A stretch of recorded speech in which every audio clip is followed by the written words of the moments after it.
É com grande prazer que o canal Contos e Histórias da Madrugada anuncia o lançamento do livro Uma Jornada ao Fantástico Mundo do Terror. O Armagedon de Lucian. Episódio final da 5ª temporada. A queda do lobisomem albino.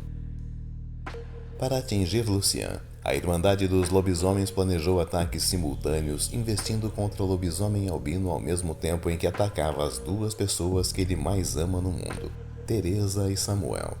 Enquanto estava na Argentina realizando uma viagem de negócios, Lucian e outros empresários foram feitos reféns por mercenários contratados por Victor. Após salvar os empresários e derrotar os mercenários e alguns lobisomens, Lucian viaja para os Estados Unidos, pois ficou sabendo que Teresa e Samuel correm perigo. Teresa e Samuel resolveram tirar uns dias para descansar no sul da Califórnia, acompanhados do velho John. Sem que desconfiassem, foram localizados e passaram a ser monitorados por um grupo de lobisomens leais a Cronos, o Grande Lobo Negro.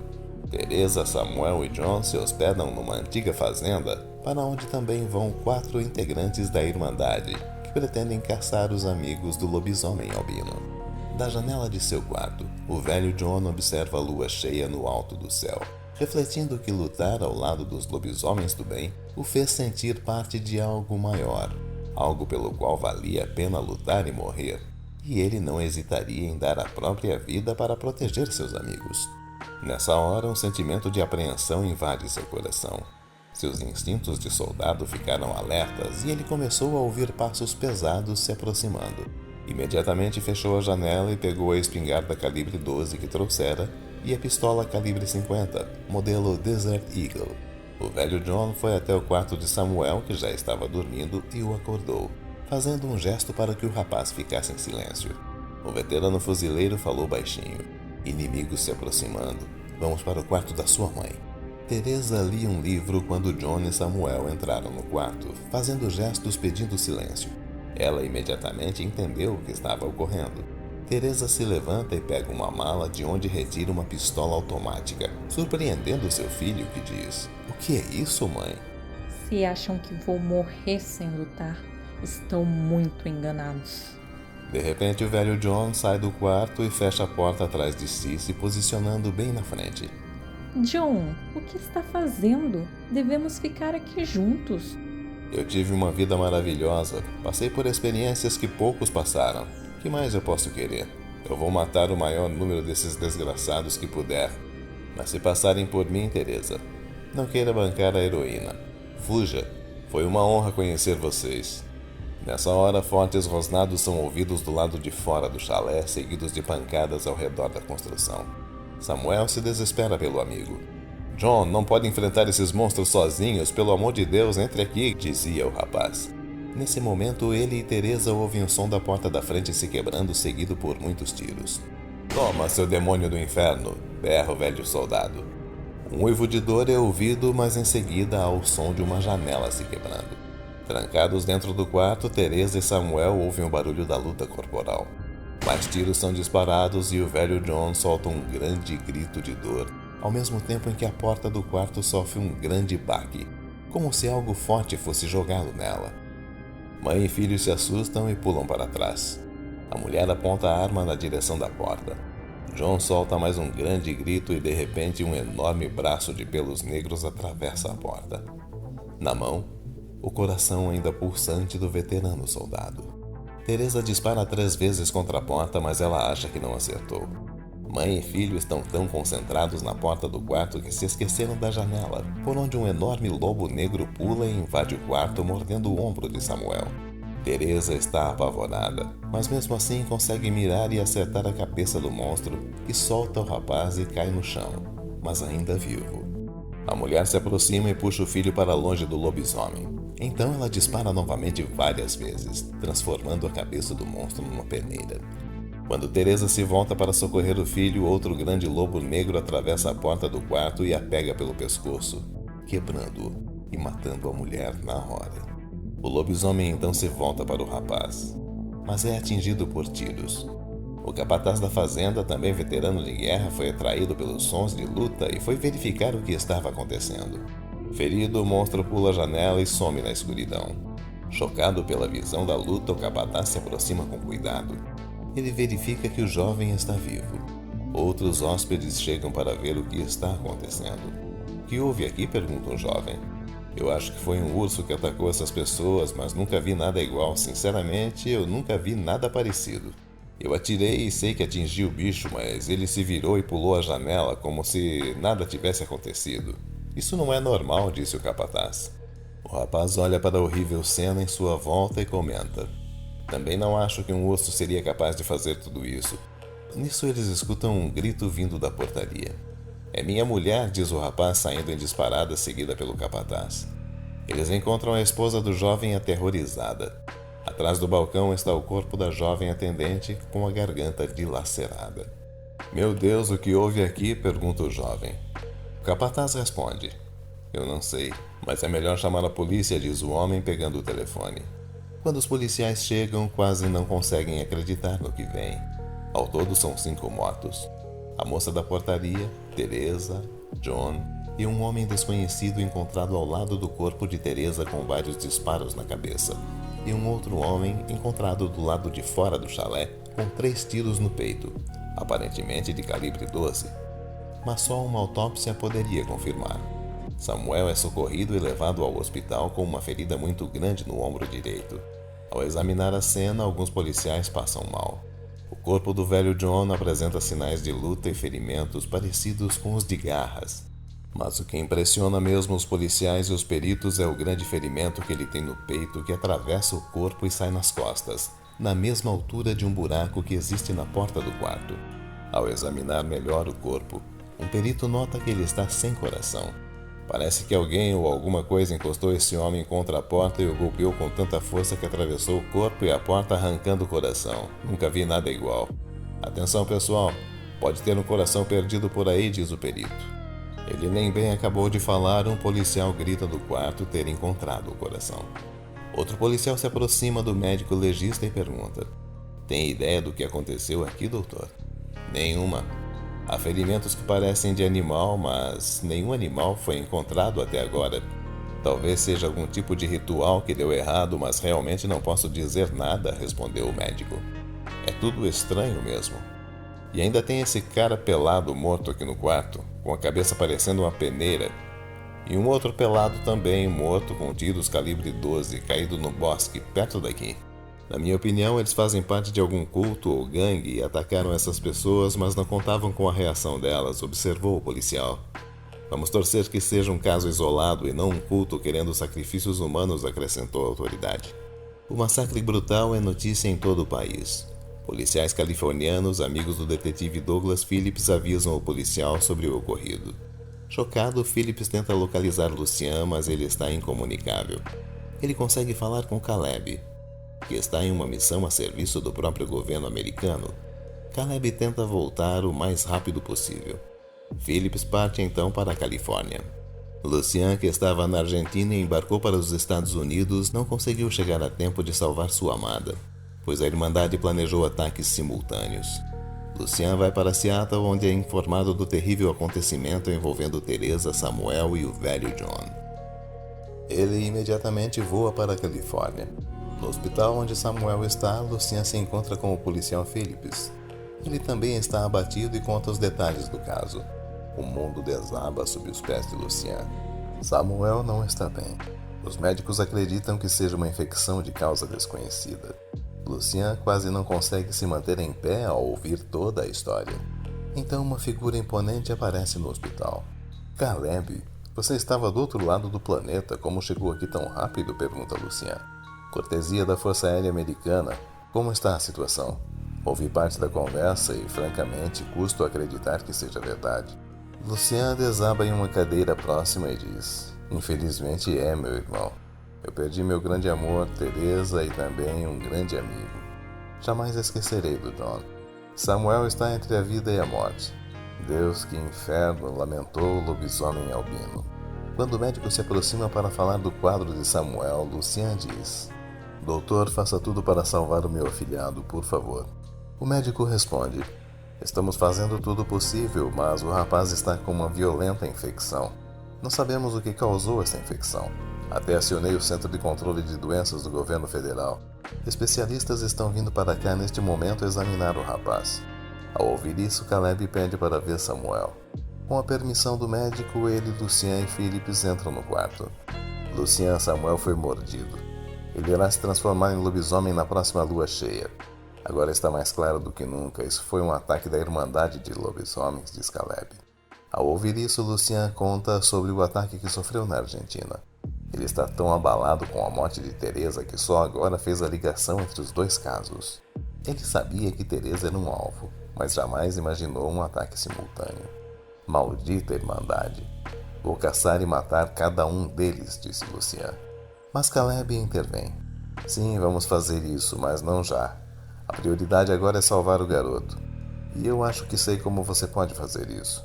Você deve mordê-lo, Lucien. Você é o mais poderoso dos lobisomens. O seu poder vai superar o veneno do lobo negro e salvar Samuel. Mas você tem que fazer isso. Faça isso agora, disse Caleb. Mas se eu o morder, ele vai se transformar em lobisomem também, argumentou Lucien. Sim, mas será do bem, porque você é do bem. Você é a luz que pode iluminar o caminho dele. Morda-o agora, ordenou Caleb. Lucien pede que Phillips vigie a porta e não deixe ninguém entrar. Então ele pega o braço de Samuel e o aproxima da boca. Me perdoe, meu filho, mas é a única maneira de te salvar. Que o sangue do lobo te cure, diz o lobo branco, e em seguida morde o braço do rapaz. Quase imediatamente o coração de Samuel dispara. A adrenalina jorra em seu sangue e ele começa a ter o que parece ser uma convulsão. Os médicos são alertados e correm para o quarto. O que houve? Pergunta o médico. Não sei, doutor. A gente estava ao lado dele quando do nada ele começou a ter um ataque, respondeu Caleb. Vocês devem sair agora, disse o médico. Os três homens saem do quarto. Será que fizemos a coisa certa? Pergunta Lucien. A convulsão é porque o seu sangue está combatendo o veneno do lobo negro. Tudo vai acabar bem, diz Caleb. Quando Lucien se afasta para tomar um pouco de água, o policial Phillips puxa Caleb para o lado e pergunta: Você tem certeza disso? O detetive lobisomem responde: Não, mas nós não tínhamos outra opção. Nessa hora, Caleb percebe que Lucien estava ouvindo. Foi a escolha certa, diz o lobo branco, olhando para o amigo. Nos dias que se passam, Lucien inicia os preparativos para os funerais de Teresa e John. Ele decide que ambos seriam enterrados em sua propriedade na cidade de Seattle, pois Teresa adorava a cidade e só tinha uma irmã no Brasil. No velório, Lucien parece outra pessoa. Ele está abatido pela dor da perda e também por nunca ter pedido Teresa em casamento. Lucien hoje é uma sombra que mal lembra aquele homem alto e imponente. A irmã de Teresa, Cecília, se aproxima de Lucien e diz: Nunca tive a oportunidade de te contar, mas o que você fez pela minha irmã e meu sobrinho foi maravilhoso. A Teresa amava muito você, mas não se torture. Não foi culpa sua. Eu também a amava, mas nunca disse isso para ela. Eu jamais vou me perdoar por isso, respondeu Lucien. Acredite, ela sabia, comentou Cecília. Douglas, Phillips e Caleb se aproximam do amigo. Lucien, o que precisar de mim ou da polícia de Seattle é só pedir. Você sabe como John era importante para mim, falou o policial. Caleb, por sua vez, diz que está levantando informações e em breve saberá como a Irmandade planejou e executou o ataque. Depois planejaremos a retaliação, disse o detetive lobisomem. Em frente ao caixão de Teresa, Lucien assume um ar muito sério. Sim, vamos acabar com eles. Juro pela minha vida que a Irmandade será exterminada. Ao dizer isso, seus olhos brilham com azul intenso. Lucien, Caleb e o detetive Douglas Phillips planejam uma vingança contra a Irmandade de Lobisomens, contra Cronos e o empresário Victor, responsáveis pelos ataques simultâneos que causaram a morte do velho John e de Teresa. Caleb finalmente consegue ligar todas as pontas de um plano elaborado para matar Lucien, o próprio Caleb e pessoas próximas aos dois. O detetive lobisomem escolhe a dedo um pequeno grupo de soldados para auxiliá-lo nesta missão, que será a derradeira batalha entre o lobisomem albino e a Irmandade dos Lobisomens. Enquanto isso, Cronos e Victor permanecem escondidos na Cidade dos Lobos. Eles ainda estão ansiosos, pois sabem que acordaram um gigante, e sabem que Lucien e Caleb não hesitarão em atacar a Irmandade dos Lobisomens. Como parte do plano para acabar com a Irmandade, eles enviam um farto material para a Interpol, denunciando Victor como o grande financiador de grupos criminosos, com atuação em vários países. Se escapar da vingança dos lobos, ele certamente voltará para a cadeia. Na calada da noite, um grupo de soldados cerca a cidade dos lobos, na Sibéria Central. Está chegando a hora do confronto final. Lucien e Caleb atacam, liderando um pequeno grupo de lobisomens fiéis ao lobo albino. Desta vez, Lucien está com a espada sagrada de Velkan e vai à frente dos seus soldados. Alguns moradores notam a movimentação, mas preferem se recolher em suas casas. Eles também são lobisomens, mas não querem enfrentar Lucien. Cronos e Victor permanecem na cabana. Um grupo de lobisomens fiéis a Cronos se prepara para a batalha. Um grande uivo é ouvido nos arredores da cidade. É o sinal que o ataque vai começar. Não demora muito e Cronos ouve o som de um forte galope, como se muitos cavalos se aproximassem. Ele sabe que são Lucien e Caleb chegando junto com os outros lobisomens. Cronos então manda alguns de seus lobisomens negros para tentar impedir o avanço, mas ao verem o lobisomem albino correndo para a batalha, empunhando a espada sagrada de Velkan e vestindo o manto vermelho que foi do primeiro lobisomem, os soldados de Cronos hesitam. Essa hesitação lhes custará caro, pois Lucien está mais furioso do que nunca e não terá misericórdia de seus inimigos. O Lobo Branco ainda é um guerreiro da luz, nobre e valente, mas hoje ele não hesitará em matar qualquer um que cruze seu caminho. Ao chegar perto de seus inimigos, o Lobo Branco cessa o ataque por um minuto. O silêncio toma conta da floresta. Mal dá para ouvir a respiração dos guerreiros. Lucien então levanta a espada sagrada e solta um grande uivo. Quase imediatamente, uma forte luz branca ofuscante envolve Lucien. Os lobisomens negros ficam apavorados, mas agora é tarde. Lucien investe contra eles com uma fúria tamanha, dilacerando carne e ossos dos monstros. Até Caleb se assusta com a fúria de seu amigo. Dentro da cabana, Cronos e Victor observam o massacre. É nesse momento que os dois percebem que cometeram um erro fatal. Mas o traiçoeiro Cronos ainda tinha uma carta na manga para tentar escapar. Ele se vira para Victor e o fere gravemente em uma das pernas, deixando o homem para morrer ou ser aprisionado por Lucien. Ao tentar escapar pelos fundos da cabana, Cronos dá de cara com Caleb. De maneira covarde, Cronos se curva diante de Caleb e se rende, em uma tentativa de evitar a morte. O lobo de pelos castanhos está furioso. Ele agarra Cronos pelo pescoço e o levanta do chão como se fosse nada, e diz: "Não é a mim que você deve se render, seu pedaço de estrume. É ao rei Lucien. Mas já aviso que ele não terá misericórdia de você", afirmou Caleb. Em seguida, ele atira Cronos para longe. O lobo negro cai aos pés de Lucien e implora piedade. Mas o lobisomem caçador de monstros está mais impiedoso do que nunca. Ele ergue a espada sagrada e com um só golpe decepa a cabeça de Cronos. Ao ver esta cena, os últimos lobisomens fiéis ao lobo negro se rendem. Lucien olha para eles e diz: "Esta é a última oportunidade de vocês. Eu não vou ser mais tolerante com aqueles que querem me apunhalar pelas costas. A partir de hoje vocês ficarão confinados na cidade, e ao menor sinal de descontentamento ou revolta eu mesmo liderarei um exército para acabar com a cidade, e não vou deixar pedra sobre pedra. Portanto, se vocês quiserem viver, é melhor jurar fidelidade a mim." "Esta é a sua última chance", afirmou Lucien. Enquanto isso, Caleb entra na cabana e encontra Victor ferido e sangrando muito, deitado no chão da sala. "Por favor, não me mate, eu me rendo, e nunca mais atentarei contra a vida de vocês", suplicou o empresário. Caleb, por sua vez, se surpreendeu a encontrar Victor ali. "Então é você o empresário que anda financiando a Irmandade.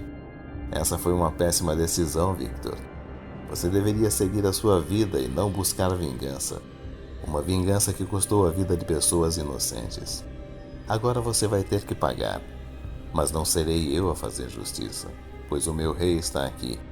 E foi o seu plano que tirou o que ele mais amava no mundo", falou Caleb, saindo da cabana para que Lucien pudesse entrar. Ao ver a expressão de fúria no olhar do lobo albino, Victor implora por piedade, mas Lucien está inflexível. Ele levanta a espada sagrada, e a última coisa que Victor vê é uma luz forte antes do golpe fatal que decepa a cabeça do empresário. quando Lucien sai da cabana carregando a cabeça de Victor. Todos os presentes percebem que Lucien é, de fato, o rei dos lobisomens. Hoje eu declaro o fim da Irmandade dos Lobisomens. E se algum de vocês achar que serei tolerante com revoltas, posso garantir que a espada de Velkan estará sempre afiada e pronta para ser usada.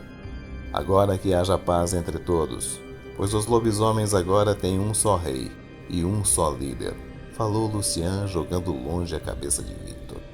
Todos se ajoelham diante da figura imponente do lobo branco e juram lealdade. A Irmandade dos Lobisomens foi derrotada, colocando um ponto final na guerra entre clãs. Agora, o lobo branco só quer voltar para casa e cuidar de seu afilhado. Lucien venceu a maior batalha até o momento e pagou um alto preço pela vitória. Caleb Wolf está preocupado com o amigo, pois percebeu que Lucien está mais duro e cruel do que antes. O lobo branco está amargo neste momento. Caleb e Douglas Phillips farão de tudo para que Lucien não se torne um rei cruel e impiedoso, igual aos monstros que ele combateu. Sangue de lobo para sempre. A escuridão se aproxima. O vento uiva e os suspiros de sombras assombram as noites insônias. É com grande prazer que o canal Contos e Histórias da Madrugada anuncia o lançamento do livro Contos e Histórias da Madrugada, uma jornada ao fantástico mundo do terror.